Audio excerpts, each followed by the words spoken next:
বিএনপির স্থায়ী কমিটির সদস্য মির্জা আব্বাস বলেছেন, প্রধান উপদেষ্টার সাথে বিভিন্ন সময় রাজনৈতিক দলগুলোর আলোচনায় সবাই দ্রুত নির্বাচনের দাবি জানালেও নির্বাচন নিয়ে কেন শুধু বিএনপিকে দোষারোপ করা হচ্ছে তা বোধগম্য নয়।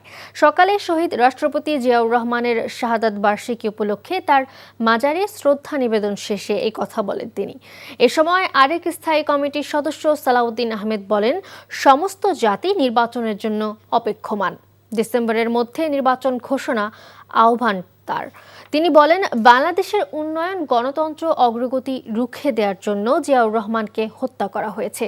তাই বিএনপি এমন দেশ ও সমাজ বিনির্মাণ করতে চায় যেখানে গণতন্ত্র পুনরুদ্ধারের জন্য আর যেন কোনো আন্দোলন করতে না হয়।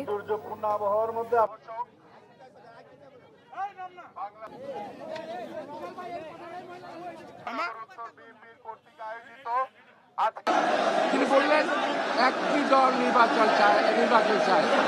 আমরা বলতে চাই একটি লোক নির্বাচন চায় না, সে উনি নির্বাচন চায় না।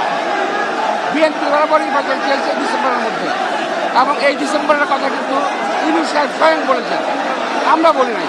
তারই প্রস্তাব পরবর্তীতে তিনি শিফট করে চলে গেলেন জুন মাসে যদি নির্বাচন বলেন, এই নির্বাচন কখনো বাংলাদেশে হবে না। সুতরাং নির্বাচন যদি করতে হয় ডিসেম্বরের মধ্যে করতে হবে। সমগ্র জাতি একটি সুষ্ঠু, সুন্দর, নিরপেক্ষ নির্বাচনের জন্য অপেক্ষমান, এটা ওনার বোঝা উচিত, এবং খুব শীঘ্রই একটি সুনির্দিষ্ট রোডম্যাপ প্রদান করবেন নির্বাচনের মধ্যে, আগামী ডিসেম্বরের মধ্যে জাতীয় সংসদ নির্বাচন অনুষ্ঠানের লক্ষ্যে। কথা একটাই পরিষ্কার, যে সমস্ত সংস্কার এবং বিচারের কথা বলা হচ্ছে, এগুলো চলমান প্রক্রিয়া।